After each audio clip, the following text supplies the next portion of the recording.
Rasyidun itu yang pertama Abu Bakar, itu kalau bahasa kita mungkin Suriah. Jadi presiden pertama setelah Rasulullah itu adalah Suriah. Suriah itu kalau ngomong itu mantap, itu Suriah. Sayyidina Umar itu ketika Rasulullah wafat ketika angkat tenteng bawa pedang. Man qala inna Muhammadan mata kotok tu apa gitu pokoknya. Sapa wong ngomong kanjeng Nabi mati tak ketok gulune. Itu Sayyidina Umar. Saking ndredege ditinggal kanjeng Nabi. Itu ketemu Sayyidina Abu Bakar diwacana ayat langsung ndredeg. Wa ma Muhammadun illa rasulun qad khalat min qablihi rusul afa imata aw qutilan qalabtum ala aqabikum wa may yanqalib ala aqibaihi fala yadurullah syai'. Itu Sayyidina Umar diwacana Abu Bakar ayat itu langsung ndredeg, koyo-koyo saya itu nggak pernah baca ayat ini. Itu kok kamu yang baca, tetap bas kamu sama. Tapi karena yang baca itu Rois Suriah, Umar itu tak. Jadi di saat genting-genting itu kita membutuhkan Rois Suriah. Maka syarat Rois Suriah itu kira-kira profilnya seperti itu Rois Suriah. Ini kan mumpung momennya mau calonan PCNU itu.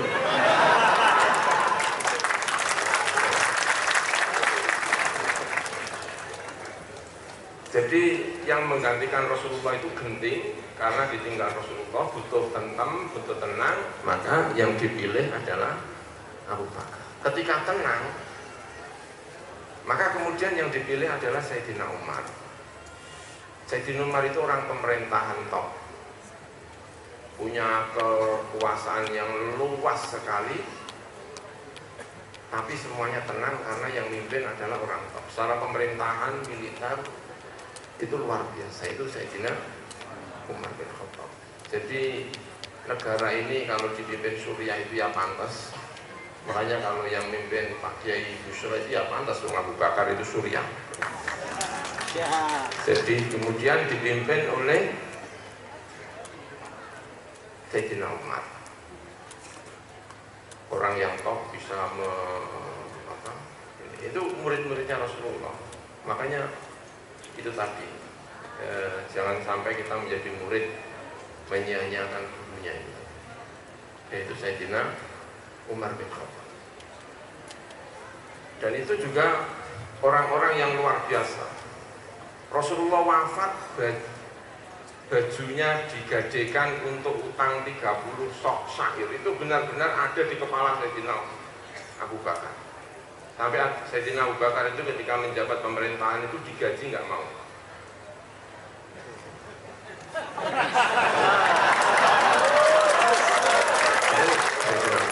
Itu nggak mau digaji.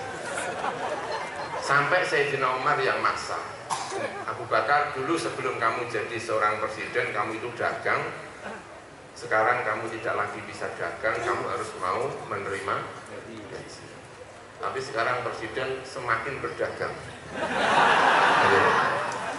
Dulu Sayyidina Abu Bakar jadi presiden, selesai tidak mau berdagang. Ketika wafat, gajinya ditebus.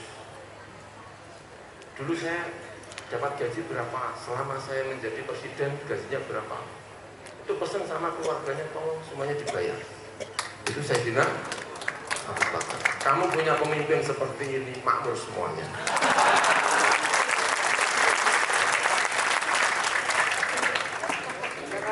Lalu Sayyidina Umar bin Khattab, karena ingat Rasulullah jadi presiden, wafat menggadekan baju perang itu. Itu Sayyidina Umar. Sayyidina Umar itu tanya kepada, kalau sekarang itu ya mungkin DPR-nya atau apa, saya sebagai presiden ini pantasnya mendapatkan apa? Sepakat, 2 baju musim panas dan 2 baju musim dingin, 1 baju musim panas, 1 baju musim dingin, ongkos haji dan umroh, hidup untuk keluarganya. Saya tidak orang kaya, saya tidak orang miskin. Itu kata Sayyidina Umar bin Khattab. Luar biasa itu. Tiba-tiba beliau itu pidato kayak gini, pakaiannya rangkep dua. Rangkep dua. Ya jamaah, kalau bahasa orang Jakarta di TV itu ya. Ala tastami'una. Dengarkan, saya mau pidato. Salman berdiri. Salman berdiri. Saya tidak akan mendengarkan kamu, Umar, sampai kamu bisa menjelaskan kenapa kamu hari ini bajunya kok dua. Sebelum kamu bisa menjelaskan bajunya dua, saya tidak akan mendengarkan.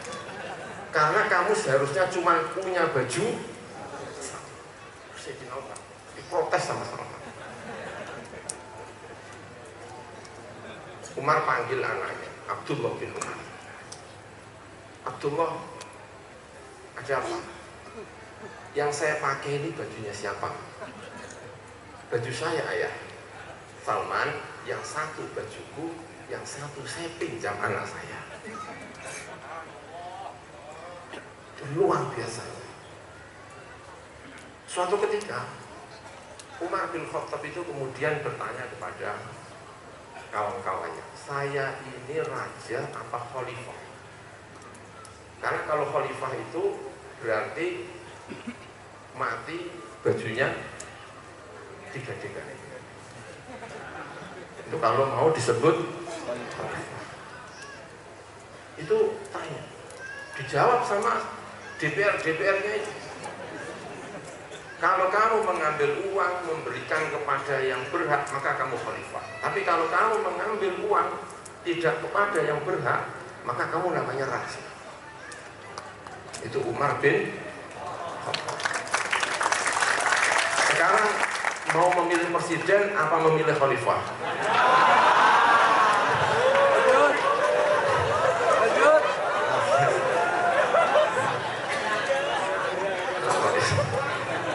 Ini kan momennya momen yang pilkada dan apa namanya PJN itu ya. Itu yang luar biasa dari para khalifah-khalifah kita ya. Sayyidina Ali, Sayyidina Ali, insyaallah Sayyidina Ali. Menurut riwayat, anaknya di hari Lebaran itu harus pinjam ke Baitul Mal untuk bajunya, perhiasannya ketika hari Lebaran. Tanpa itu semuanya tidak akan bisa disebut sebagai seorang khalifah. Itu luar biasa yang diajarkan oleh Rasulullah Shallallahu Alaihi. Jadi Rasulullah itu punya murid-murid, yang pertama itu Suriah, Sayyidina Abu Bakar. Itu tadi. Nanti kalau milih Rois Suriah itu wajahnya diawasi, kayak Abu Bakar apa enggak? Suriah, Sayyidina Abu Bakar. Yang kalau ngendiko itu kayak misalnya gini loh ya, saya misalnya kehilangan uang 1 juta, saya kehilangan uang 1 juta, itu kan ya sedih. Itu kalau ada orang ngomong bukan Suriah sama saya, Gus sabar Gus, tak kampleng. Kowe ora ngrasakno kehilangan duit 1 juta. Tapi coba bayangkan kalau yang ngomong gini tuh Mbah Maimun, guru saya, ayah saya, orang yang saya hormati, tiba-tiba manggil saya, Fur, awakmu kehilangan duit 2 juta nggih, Mbah. Sing sabar ya. Iku sedih langsung hilang. Kenapa? Karena yang bicara Rois Suriah. Makanya kalau kita punya Rois Suriah yang seperti ini, itu konflik-konflik tanfidiah itu nggak masalah.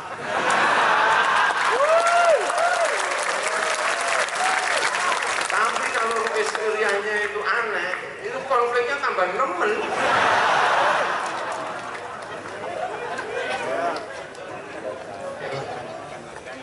Itu murid-muridnya Rasulullah SAW.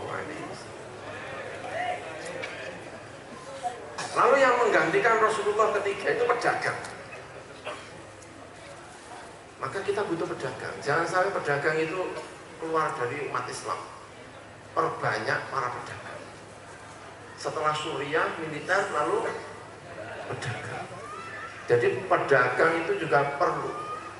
Bayangkan kalau presidennya itu kiai terus, kan mumet. Ya sesekali pedagang, tapi pedagang yang kayak Sayyidina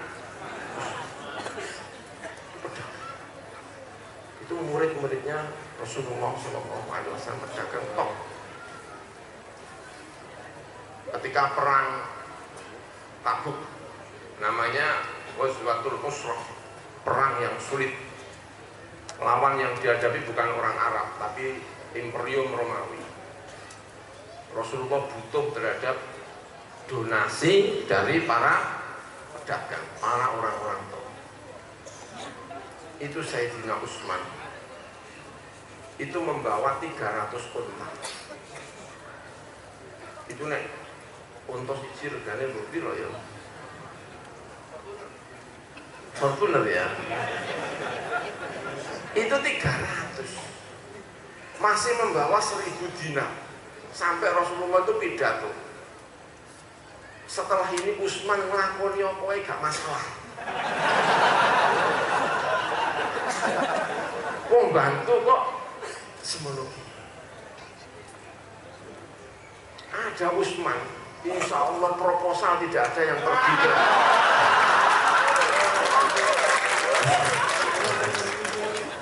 Luar biasa Utsman itu. Umar bin Khattab menyerahkan separuh uangnya untuk Rasulullah.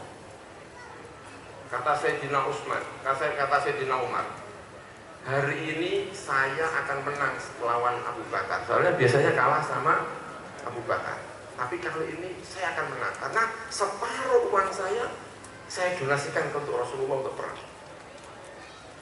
Tiba-tiba Abu Bakar datang menyerahkan seluruh uangnya. Kata Sayyidina Umar, sekarang saya tidak akan pernah menang melawan Umar. Luar biasa ya. Itu para pimpinan-pimpinan kita. Sampai Umar tadi ngomongnya, sekarang saya tidak punya harapan untuk menang melawan Abu Bakar, karena saya separuh menyerahkan Abu Bakar seluruhnya. Luar biasa. Makanya kita butuh orang-orang yang seperti ini ya. Umat Islam itu butuh yang, ini kan cerita ya kan, ceritakan ya nggak apa-apa, buat nostalgia lah bahwa kita itu punya pimpinan-pimpinan yang luar biasa kayak gini ya. Lalu terakhir Sayyidina Ali, yang memimpin adalah ilmuwan, intelektual, ulama. Jadi setelah Suriah militer, pedagang, lalu penggawane ngaku ngojangan Sayyidina Ali. Orang kalau kalah paling bisa dijadikan contoh itu Sayyidina Ali. Maka nanti kalau pilkada ada yang kalah, semoga yang kalah niru Sayyidina Ali. Semoga ya. Karena berat. Tapi insya Allah melihat Sayyidina Ali itu luar biasa. Ketika Sayyidina Abu Bakar itu dilantik jadi khalifah, kata Ibnu Abbas, kata Abbas dan juga kata Abu Sufyan, seharusnya yang berhak itu kamu kok Sayyidina Ali. Enggak. Kalau orang sudah milih Abu Bakar, saya tetap menjadi rakyatnya Abu Bakar.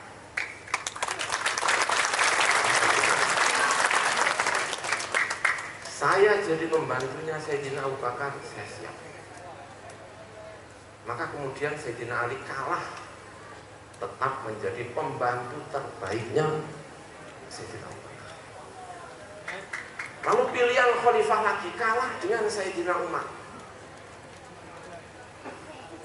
Pembantu terbaiknya Sayyidina Umar adalah Sayyidina Ali. Laula Ali lahalaka Umar.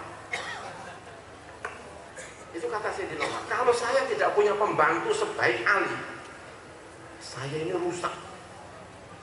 Kenapa? Perubahan perkembangan sosial begitu cepatnya, sementara yang punya ilmu Sayyidina Ali. Sampai Sayyidina Ali itu bilang, ana waziran khairun min khalifatan. Saya sebagai seorang pembantu lebih baik daripada seorang khalifah. Makanya kalau ada yang kalah, tiru siapa? Sayyidina Ali. Nanti ini juga begitu nih. Ini kan ada yang milih sana, ada yang milih sini. Nanti kalau kalah, pilih Sayyidina Ali, insya Allah beres. Amin ya Rabbal alamin. Maka semuanya tentrem. Karena Rasulullah SAW punya murid-murid yang luar biasa. Orang hebat itu bukan karena dirinya, orang hebat karena murid-muridnya. Itu yang salah satu menjadi ciri besar tadi disampaikan oleh Gus Bahar. Imam Laif doyahu ashab, punya murid yang hebat-hebat. Kita ngaji kepada Mbah Maimun, saya salah satu kenapa Mbah Maimun itu kok disebut orang hebat, karena muridnya hebat-hebat, karena muridnya sampai ujung sana sampai ujung sini mengabdikan sebagai guru sekian tahun, sekian lama, mendidik dengan sebaik-baiknya, dengan ini, maka menjadi orang hebat. Ulama-ulama besar hebat karena punya murid yang hebat-hebat. Rasulullah punya murid yang hebat-hebat, terrepresentasikan dalam 4 khalifahnya, Abu Bakar, Umar, Utsman, dan Sayyidina. Itu orang-orang yang sangat-sangat hebat. Maka Nahdlatul Ulama, ya ini PJNU, ya masih punya murid yang hebat-hebat. Kita masih ditemani oleh ada Kiai Hafifi, ada Pak Kiai Bushro, ada Pak Kiai Abdullah Khalil, ada kiai-kiai yang lainnya. Lalu masih mendidik santri-santrinya dengan luar biasa. Tunas-tunas ada Gus Bahar, ya, tunas-tunas akan lahir. Kita tenang, amin ya Rabbal alamin. Para rawuh yang saya kaula hormati, saya tidak bisa panjang-panjang, nanti dimarahin sama Pak Bupati, sama Pak Panji.